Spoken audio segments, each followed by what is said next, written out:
My story starts in late July. It was July 21st, I think. It was the first day of our holiday, a hot July day. I stood in the sun and looked at the sea. It was 11 o'clock in the morning. I was on the boat at Portsmouth with my mother and father and my sister Louise. Seabirds played near our big boat and the small boats near us on the sea. I started to look at the people with us on our boat. They all watched the seabirds and talked and laughed. They were all happy on the first day of their holiday, too. And suddenly there he was, this tall, quiet boy in a blue and white shirt. He was really good looking. I'll always remember, wow, he's lovely the first time I saw him. He didn't see me then. He was with some friends. One of the boys was his brother, I think. They had the same blue eyes, the same mouth and nose, nearly the same hair. His brother and one of the boys with him tried to catch the seabirds, and he smiled at them. Then they came and stood near us, and they talked about the small boats on the sea. I watched him over Louise's head all the time. His brother and his friends made a lot of noise, but he was quiet and didn't talk a lot. Then, suddenly, he looked at me and his eyes stayed quietly on me, and he smiled his lovely smile with his she-blue eyes. The people near me on the boat, the sun, the sea, the birds, the noise of his friends, time, it all stopped. At that moment, there was only him and me and him and his smile for me, only the two of us. Slowly, very slowly, the boat started to move away across the water to Spain. It takes a day and a night on the boat from Portsmouth to Santander in Spain. A day and a night together on the same boat with him. It was a big new boat with cafes, shops, a cinema, and a disco. In the evening, Louise and one went to the disco together. We had a Coke and listened to the music and watched the dancers. But he wasn't there. Then suddenly a tall boy in a black and white shirt came in. It was him. He was with a friend. They stopped and looked slowly at all the people in the disco. It was dark in there, and he stood and looked for a long time. Then he saw me, and he smiled a big, friendly smile. I wanted to stand up and sing and dance with him. He came across the room and stopped near our table, and he asked me to dance. Suddenly he wasn't shy with me. We danced together for a long time after that. But then I looked up, and there was a second tall boy in a blue and white shirt at the door of the disco with the same eyes and the same mouth and nearly the same hair. But the boy near the door had that nice, quiet, shy face, not a big, open, friendly smile. Suddenly I knew. This was his brother with me on the dance floor, not him. I was with the wrong brother. He stood for a moment near the door and watched me and his brother on the dance floor with sad eyes. I wanted to run to him, to take his sad face in my hands and say sorry. He looked at me, then he went out quickly. I stopped dancing, walked back to my table and sat down. His brother started to dance with Louise. I didn't sleep that night. I thought about him all the time and listened to the noises of the boat and the sea. In the morning, I went to the cafe at 8 o'clock and waited there with my sister for a long time. I wanted to say sorry to him. I had 4 cups of coffee and I don't really like coffee, but he didn't come. Where was he? Where was he? At 11 o'clock, we arrived in Santander. I wanted to stop the boat. I wanted to stop the holiday. I wanted to go back to England.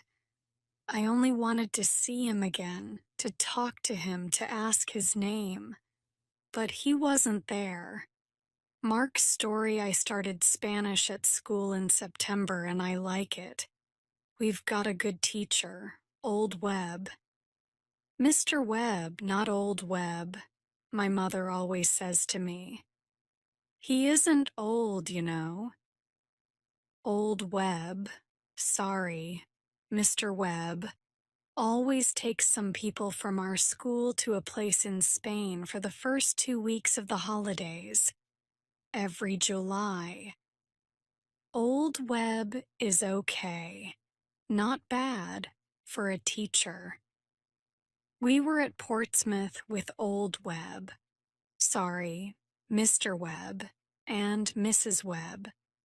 She's from Argentina.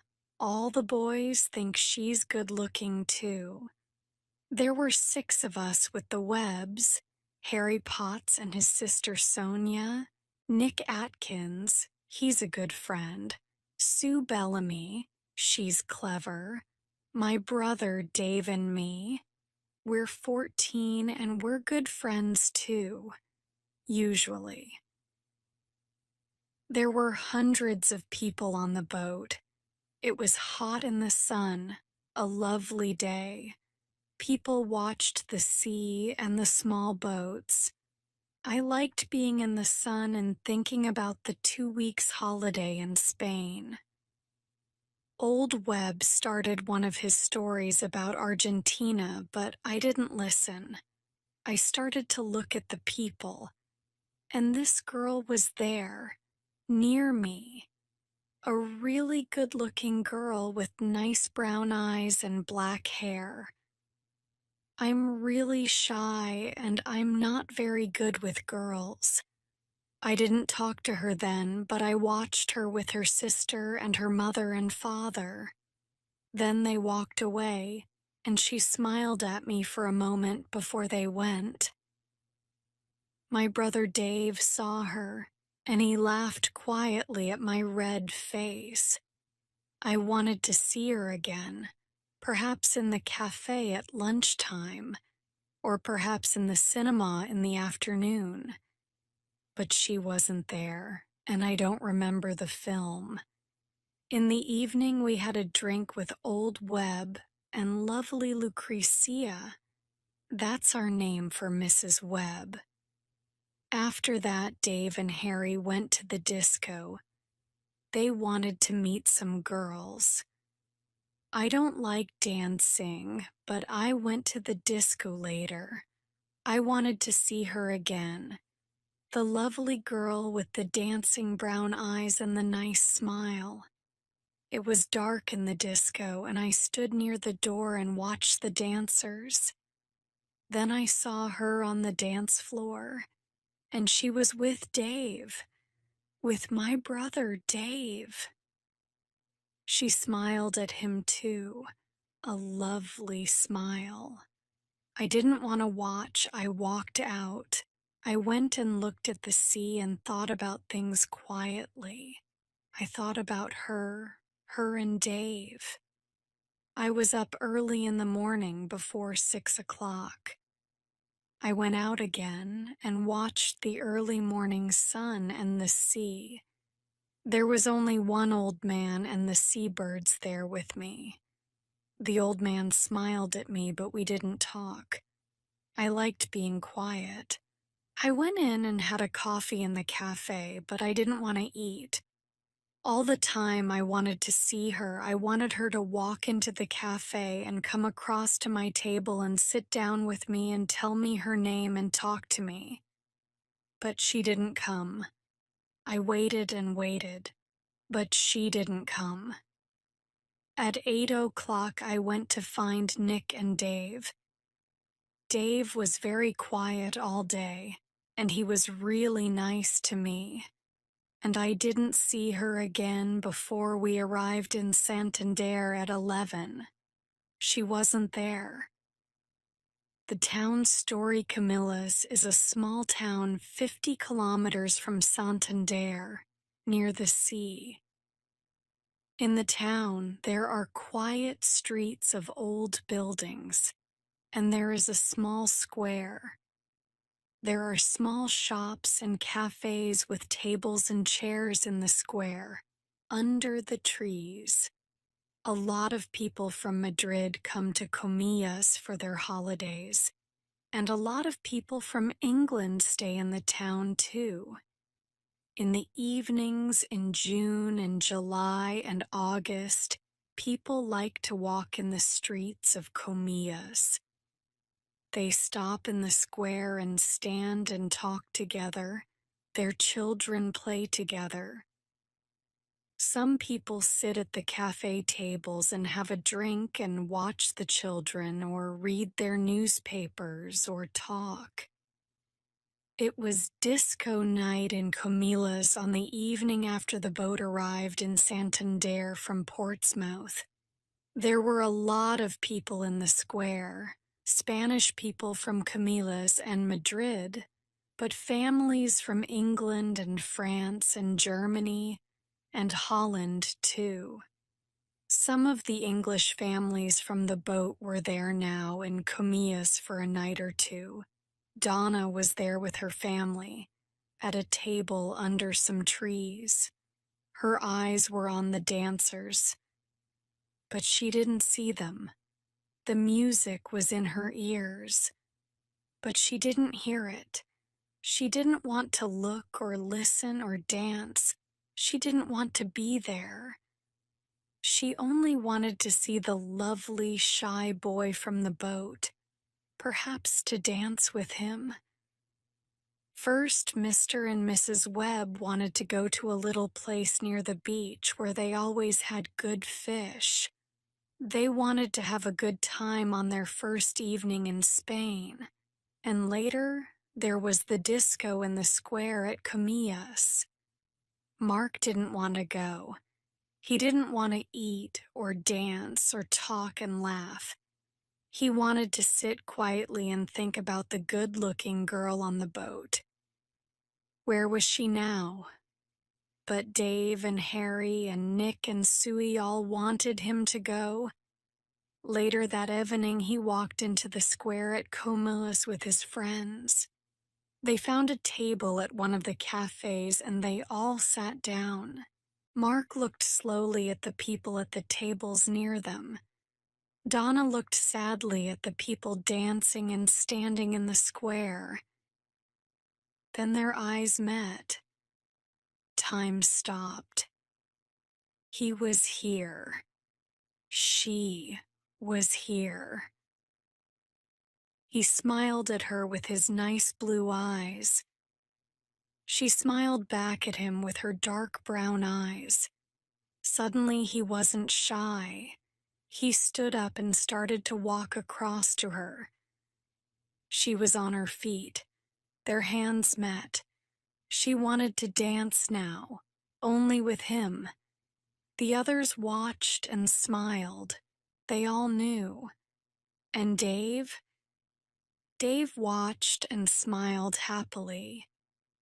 You see, only Dave really knew the story. Only Dave knew his plan for his brother. And Donna and Mark started to dance. They were together. Epilogue. In the days that followed, Donna and Mark's connection deepened under the Spanish sun. They explored the charming streets of Comillas hand in hand.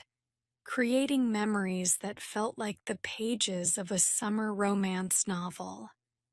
The town became their canvas, painting a backdrop for the blossoming love between the English girl with dancing brown eyes and the shy boy with a captivating smile.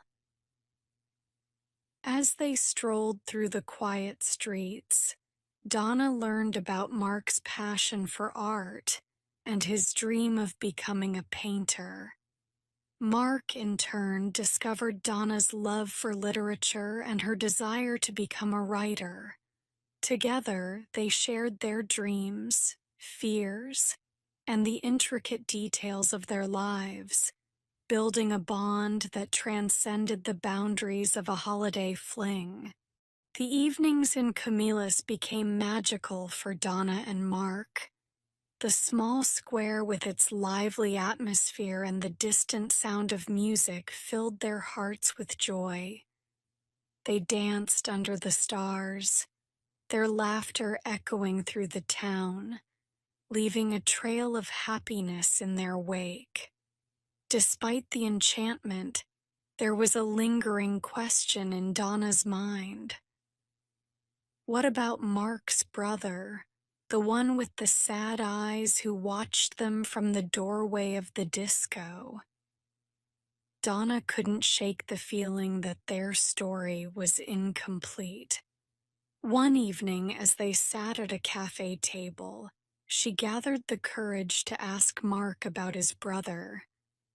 Mark's eyes clouded with a mix of nostalgia and sadness as he shared the story of his brother, who, like him, had been enchanted by Donna's presence.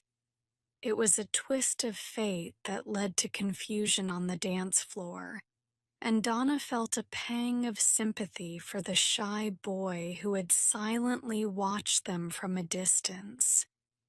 Determined to mend what seemed broken, Donna suggested they invite Mark's brother to join them. Mark hesitated at first, unsure of how his brother would react. However, guided by Donna's optimism, he agreed to reach out and reconcile. The three of them met in a quaint cafe surrounded by the warmth of Spanish sunlight. Apologies were exchanged, understanding unfolded, and slowly, the trio found a connection that transcended initial misunderstandings. The shy brother, whose name was revealed to be Alex, opened up, and laughter resonated among them as they shared stories of their lives. As the days passed, Donna, Mark, and Alex formed an inseparable trio, creating a unique friendship that added another layer to their holiday tale. Camillus became a canvas not just for the budding romance, but also for the bonds of newfound friendship. When the time came for Donna and Mark to return to England, their hearts were filled with gratitude for the unexpected turns that had woven their stories together. They exchanged promises to stay in touch and let the magic of their Spanish adventure linger in their lives. Months passed, and the echoes of that summer remained vivid in their memories. Donna pursued her writing with newfound inspiration, and Mark delved deeper into his art, carrying the essence of their shared dreams.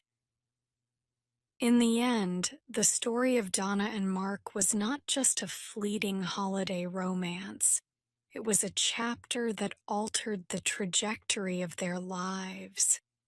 The lessons learned in Camillus echoed in their hearts, reminding them that sometimes love and friendship can emerge from unexpected places, turning a simple summer holiday into a lifelong tale of connection and